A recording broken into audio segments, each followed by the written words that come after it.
I can make a case that the White Power Ranger is a villain now.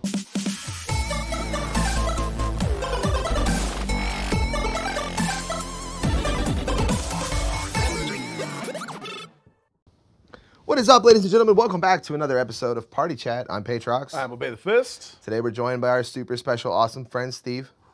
Hello. And on the docket today is villains, the most important part of any narrative. I can't twirl my mustache. No, It's too short now.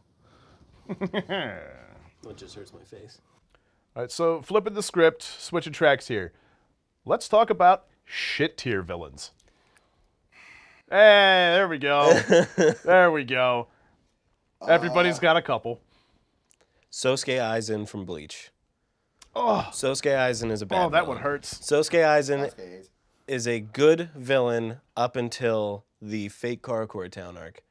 And he transforms more in the later chapters and episodes of that anime than he does up until that point. And it's all just power cliffing and power scaling that makes no sense. All right.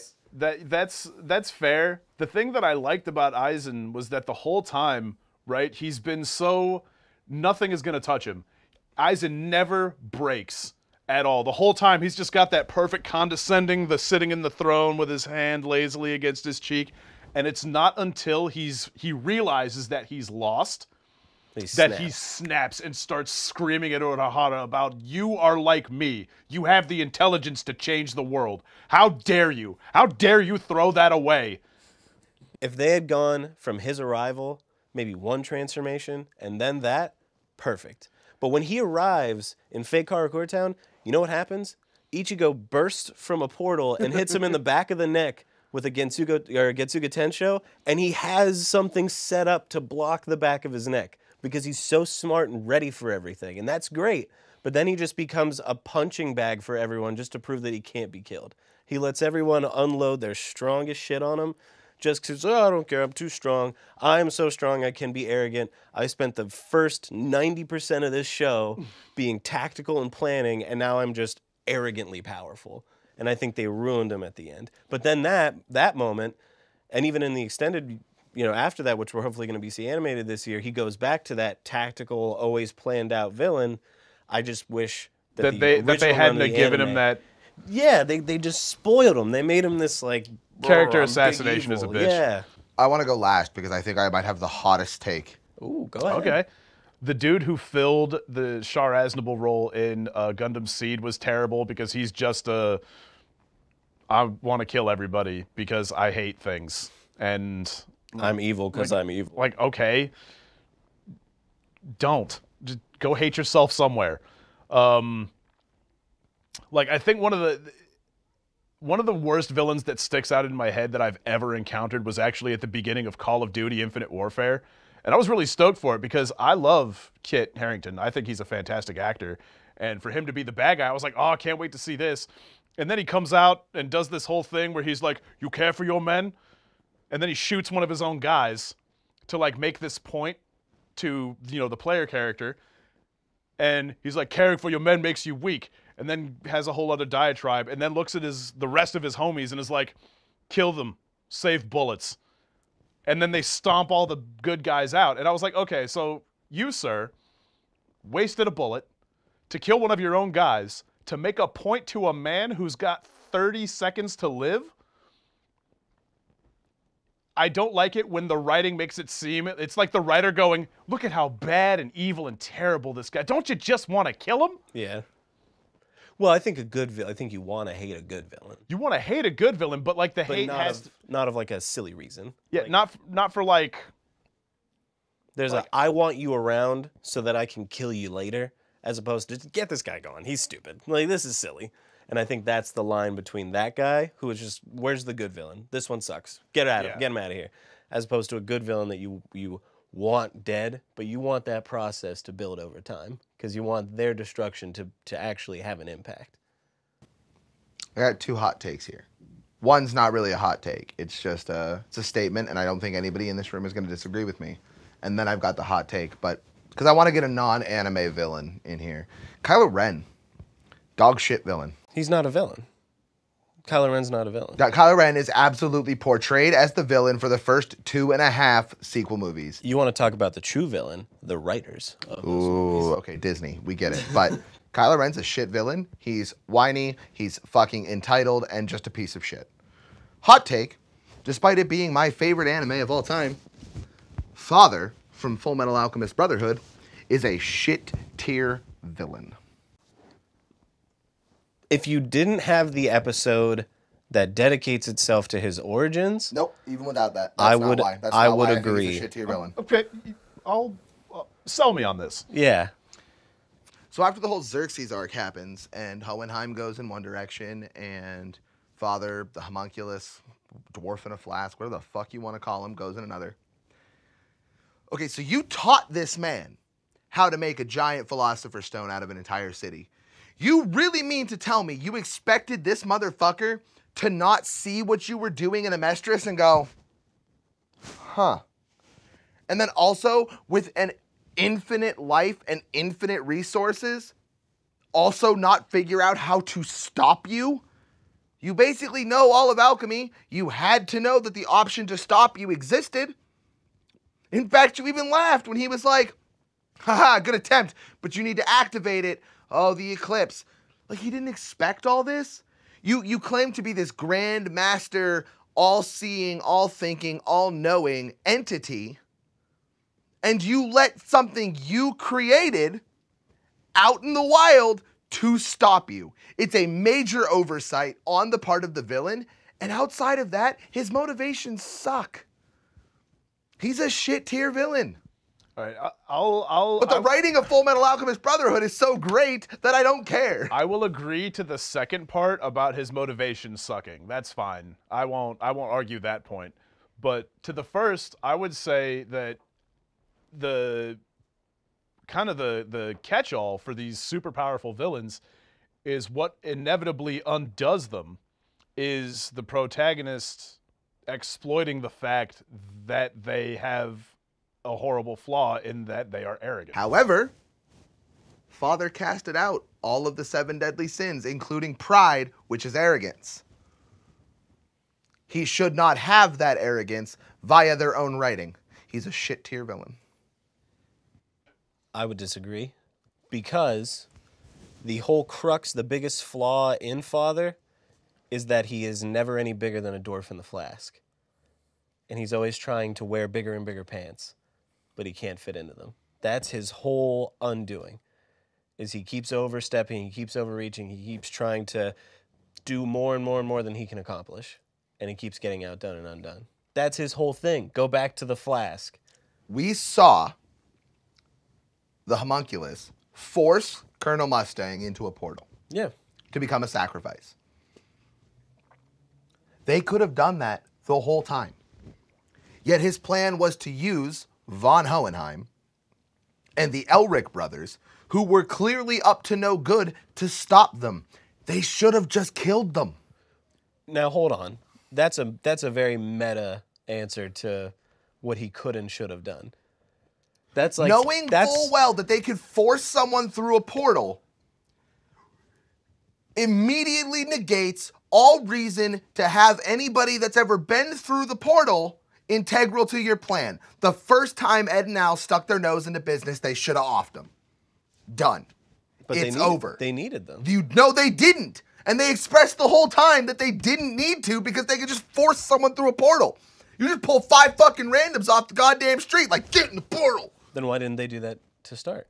That's my point. Because he's a bad villain. Because it's meta. Because it's The reason they didn't do that to start is because Then the story- there's there no there wouldn't show. be exactly. That's Then what I there's mean. no It's a show. meta answer. Like any narrative that you wind up watching is going to require at least some small amount of hand waving, because you can take any story and be like, well, if they had just done this instead, I'm they sorry. would have won. No. When any villain looks at a table and goes, huh, I can have that cake, or I can have this cake and eat it too. But that's all villains. That's the majority of villains. They always leave openings for the hero. Or else all the stories would end with, and then the villain And then won. the villain won. And then the villain Hold won. on. No, because, okay, look at All for One from My Hero. He had done everything right. The only reason that he isn't still the biggest, baddest motherfucker in town is because All Might is genuinely better than him. There was nothing he could do. All of his power did not stop All Might. That's not true. He could have waited. He knew All Might's power was fading. He knew his connection to One for All was... I'm talking like the first time they fought. Like that we off screen that we didn't see? Yeah. Or, oh, see, because I'm talking about the time they fought in the anime.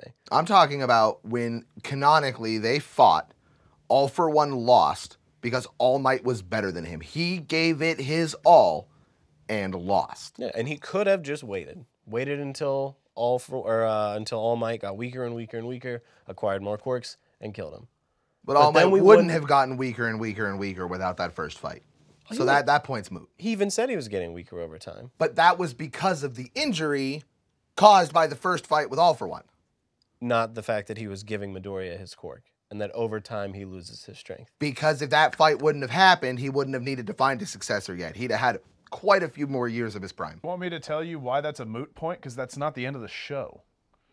Yeah, who knows what he's going to do. But it allowed the events of the show to take place. And that's the point, is to allow the series to continue. If All for One had just killed All Might and then killed all the students, then that's the end of the show. Yeah, this is why things require hand-waving. Nope, I still disagree. It's the reason that big punchy guy whose power is I'm big punchy can beat guy who steal all other power.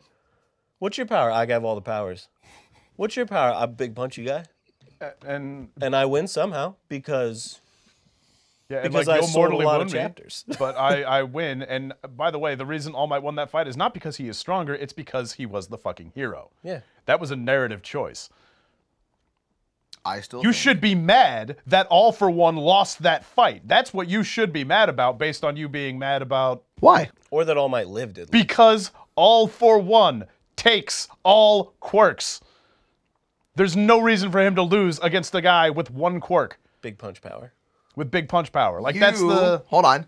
So right now, you don't know how he takes quirks, so that statement you just made is invalid. But even still, it's still a collection of quirks versus one, and the one quirk is just so good that it... But it's literally made to be... Ooh, but then All for One create... this is a black hole. There we go. There we go. All villains are shit, I guess. There has to be an out for the hero to take.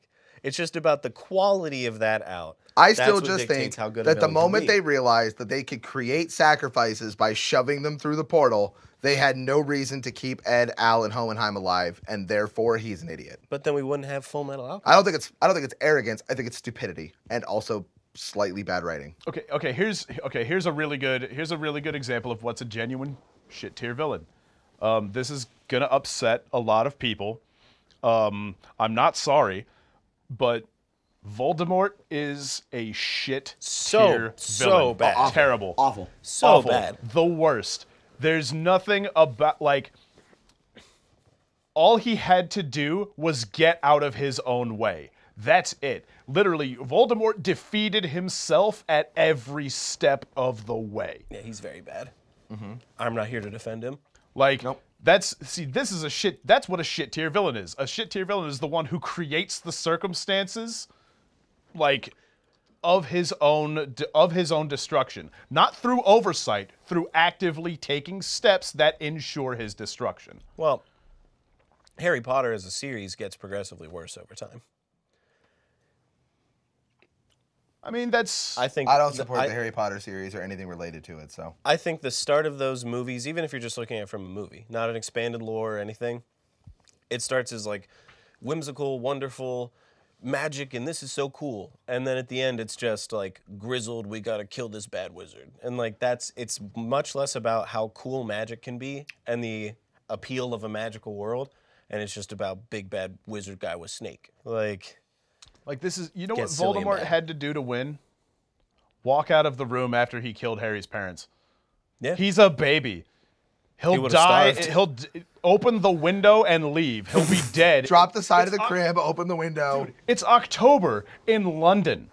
Open the window, walk out. He's dead in 2 hours.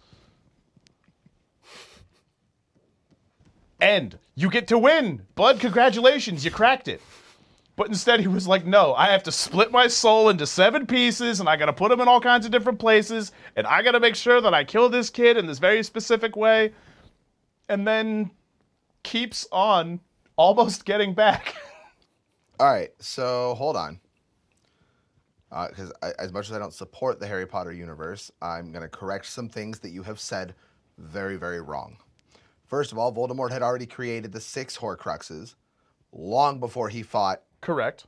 tried to kill Harry Potter. He tried to kill Harry Potter. I apologize if I made it seem like I was under the impression that he did that after he was dead. No. So he went to kill Harry Potter because the prophecy said that a child born, which actually meant he would have had to have killed 2 children. He would have had to have killed Harry Potter and Neville Longbottom. Going from there, he had to kill them with a curse that ensured their death. The problem was because Deus Ex Machina, the curse backfired, which created the 7th Horcrux. At no point does he have to kill them with a curse. I believe that in the expanded lore for that whole situation, the reason he had to kill them with a curse... Are we talking about J.K. Rowling's Twitter? Because I don't consider that canon. And he also can't say Dumbledore's gay. Even so, the curse could have been 32-degree weather with... The curse could have been, I killed your parents and then left you in a room as a baby with the window open. Yeah. I mean, there were other options too, if you don't count the fact that I'm pretty sure it had to be, he had to use the killing curse. But, he also could have just grabbed him by his leg and went... Dude, there's so many ways to kill a baby, by accident, let alone on purpose. You could have shaken him. There are so many ways he could have won if he just decided not to be wildly extra about it. The point, that's what a shit tier villain is, one that you neither resonate with because you don't agree with anything they're doing, and they're just bad at their job. Not failing at the end, being bad at your job. Because with the exception of some major ones like Ozymandias from Watchmen, great villain, good motivation, you can totally understand him, and he does what you hated about the Dwarf and the Flask. He doesn't boast, he doesn't grandstand, he just does the fucking thing. And by the time the heroes show up, they're like, "Oh no, bomb's already off. Cities are already gone." At least in the movies. In the comics, it's a monster, but no, that's done. You guys can beat the shit out of me, but you guys can kill me. I already won. Yeah. And that's why he's a great villain. At least, in the small little subsection of comic book history that he exists in. I think what's important is to acknowledge that a lot like heroes and shows, and specifically genres of shows, villains have a whole lot of tropes, some that are bad, some that are good. For example, arrogance is a huge villain trope. Thinking that you're untouchable when really, the heroes work their way around you. It's my least favorite villain trope, period. As stated with Dwarf and the Flask. That shit's dumb. And then you've got the, I'm so evil that, Evil for evil's sake. I just hate everything, and I think everything should die. Mm-hmm. You have lawful. Let's just break it down into the D&D diatribe. Lawful evil, neutral evil, chaotic evil. Lawful evil. You got that Thanos, Stain from My Hero Academia. You can make the case that Darth Vader was lawful evil. He was doing what he thought was right for his sense of right and justice. Yeah. Then you have your neutral evil, which is I'm evil because I'm a bad person. If Mace Windu would have sat down with him and said, "We grant you a seat on this council because of your political influence right now, but we can't grant you the rank of master. This is why. We've noticed all these problems, and you could really use help in these departments. And if you want, I would be more than glad to sacrifice my time and pass on years of infinite wisdom to help you obtain this goal. Because I'm a Jedi and that's what I'm supposed to do." Probably the quintessential example of watching somebody get made into a villain. literally, in fact, because he gets robot parts. He gets some evil robot parts. It's the future, and we could probably just make new human arms, but here's some robot parts, sir. Speaking of that, my child made a good statement the other day. We were watching Mandalorian. He's watching it for the first time. And he says to me, he goes, Dad, Mando's cool and all. But in a world where Jedi exist, why would you choose to be a bounty hunter and not a Jedi? And I'm like, well, son, because, you know, to be a Jedi, you have to be force sensitive. And some people are born without the ability to be force sensitive. They can't see, hear, feel, control the force. And he goes, okay, but in a world where they can make a clone army in a matter of years, they can't give people force powers? That's dumb. And I went, just do a midichlorian transplant. Yeah. Yeah. A blood infusion should solve that, according to the mythology of Star Wars. You're killing Star Wars for me. Please stop. You're the villain of my episode. You're the villain of my day. Well, folks, I will say to you, like anime fans say to people that enjoy live Netflix adaptations, bye! That's what's up, folks. Be sure to check us out. Follow us on social media. And until next time, goodbye.